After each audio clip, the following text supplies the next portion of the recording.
जब भगवान ने हरि, हरि का अर्थ होता है कि पीड़ा को हरण करने वाले, तो भगवान ने हरि अवतार लिया।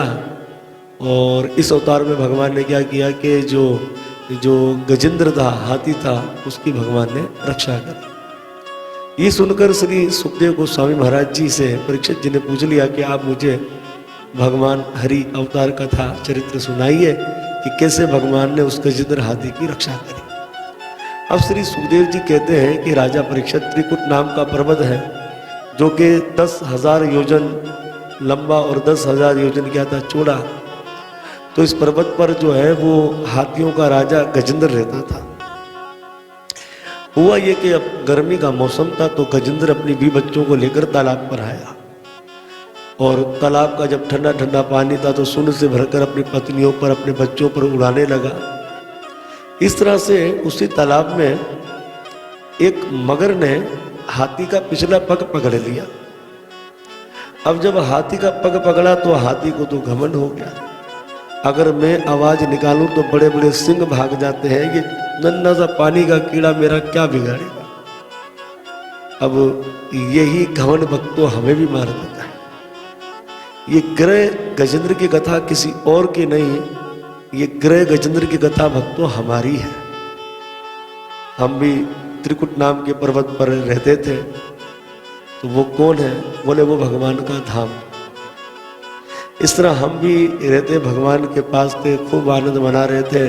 और जीव ने कहा भगवान से हम थोड़ा जाए नीचे घूमने के लिए। इस तरह परमात्मा का हंस होते हुए जीवात्मा जब संसार में आया और ये 9 दरवाजे वाली नगरी में आ गया, यही वो सरोवर है। अब इस सरोवर के अंदर वो कितना आनंद ले रहा है, इस संसार में आकर जीव कितना आनंद ले रहा है। बीवी है, बच्चे हैं, माता पिता है, नौकरी है, धन नाम आदि, इसे ही अपना हकीकी जीवन समझ रहा है। जैसे ये हाथी कितना मस्त हो गया था, जल फेंक रहा, बच्चों पर आनंद ले रहा है। और हुआ कि इसी सरोवर के अंदर इस हाथी का पग किसने पकड़ा? मगर ने पकड़ा। और हाथी को घमंड हो गया, मेरे पास तो बहुत पैसा आती है, मेरा ये क्या बिगाड़ लेगा, मैं तो बहुत बलवान हूं। पर क्या हुआ, वो मगर मच ही हाथी का काल बन गया।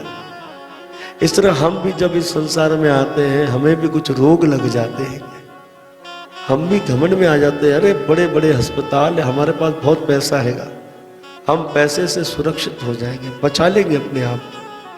ये दशा हमारी। हम भी घमंड करते, जिससे इस हाथी ने घमंड किया कि मैं आवाज निकालूं तो बड़े बड़े सिंह भाग जाते। इस तरह हम भी कहते हैं अगर हम पैसा फेंके तो ये सब हमारे कदमों में आ जाए। पर ये हमारी भूल है। ये शिक्षा इस गजेंद्र कथा से ले। उस समय हाथी कभी मगरमच्छ को बाहर ले जाए तो कभी मगरमच्छ हाथी को पानी के भीतर लेकर आ जाए।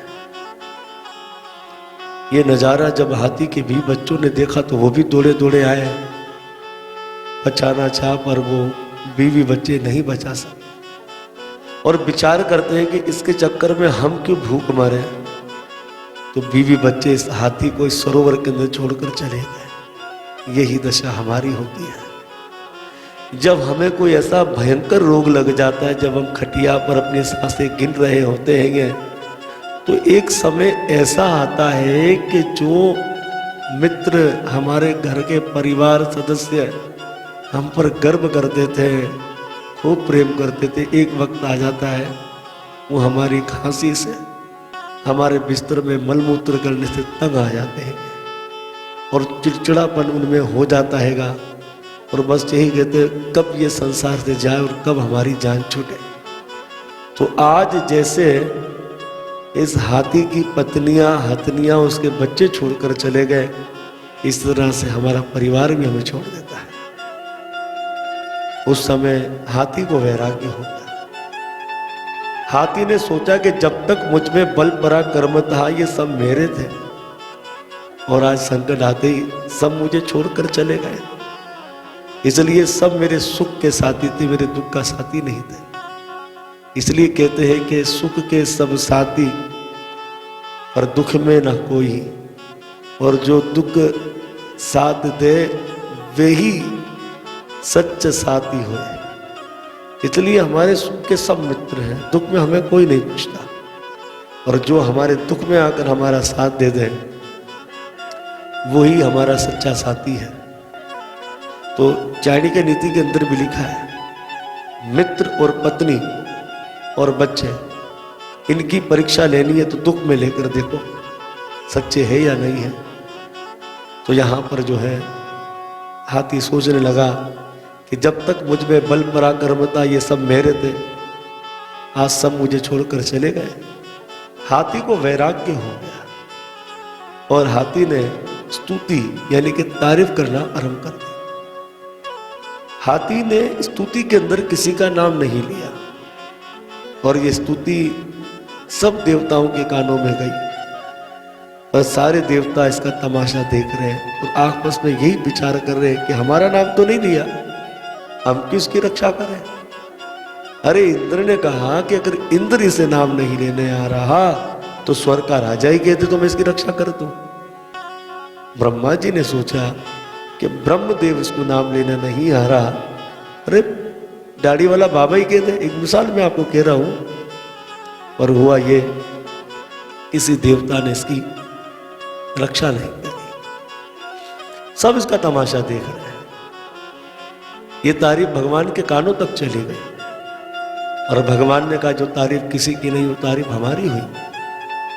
उस समय भगवान गरुड़ की रक्षा के लिए आई रहे, क्षमा करना, भगवान गजेंद्र की रक्षा के लिए आ ही रहे थे। तो भगवान गरुड़ जी की तरफ देखते हैं तो गरुड़ जी मन ही मन विचार करते हैं, लो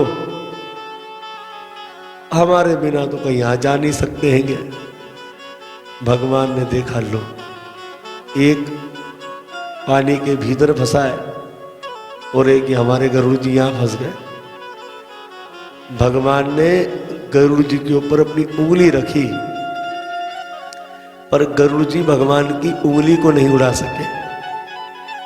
भगवान ने कहा, भैया कैसी रही, तुम मुझे लेकर नहीं उड़ते, मैं तुम्हें लेकर उड़ता हूं। जब मैं तुम पर बैठता हूं, अपने पग रखता हूं, तो मैं तुम्हें लेकर जाता हूं। उस समय गरुड़ जी ने भगवान से क्षमा मांगी। भगवान श्री हरि बैठे गरुड़ जी के ऊपर और जैसे ही भगवान सरोवर के निकट आ रहे हैं तो गरुड़ जी के ऊपर जगन्नाथ भगवान को देखा और गजेंद्र ने कमल का फूल भगवान को भेंट किया और कहा कि नारायणम अखिल्यम गुरु, ये जगत गुरु नारायण मेरी रक्षा के लिए आ रहे हैं। तो भगवान को ऐसा लगा कि गरुड़ जी को लगेगा समय नीचे जाने में और भगवान गरुड़ जी की पीठ से कूद गए और जैसे ही भगवान सरोवर में गए तो भगवान ने हाथी को सूंड से पकड़ा। जैसे ही भगवान हाथी को खींचने लगे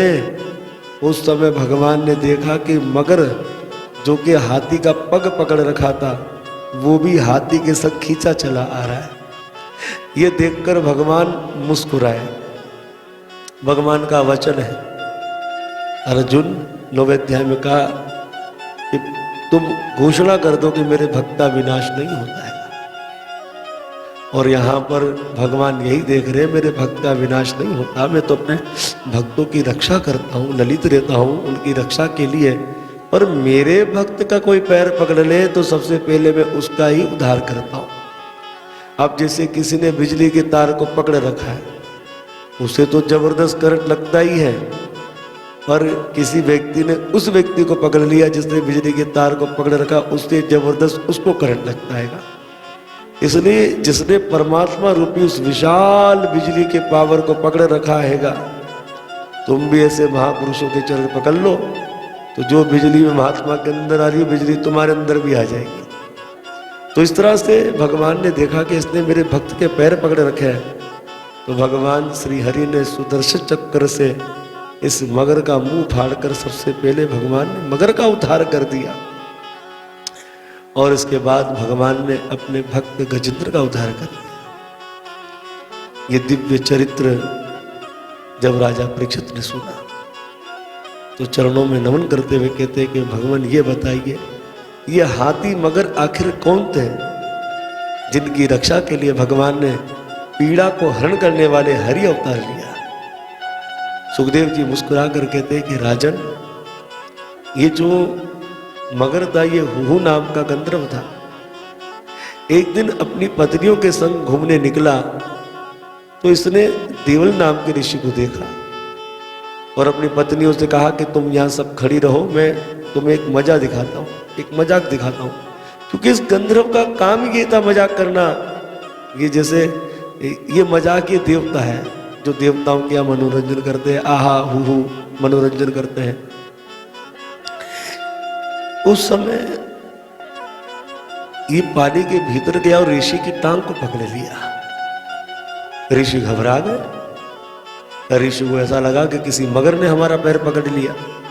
तो ऋषि घबरा कर जब बाहर आए तो लंबी लंबी सांस लेने लगे। तो ये मूर्ख बाहर आकर ऋषि के सामने हंसने लगा।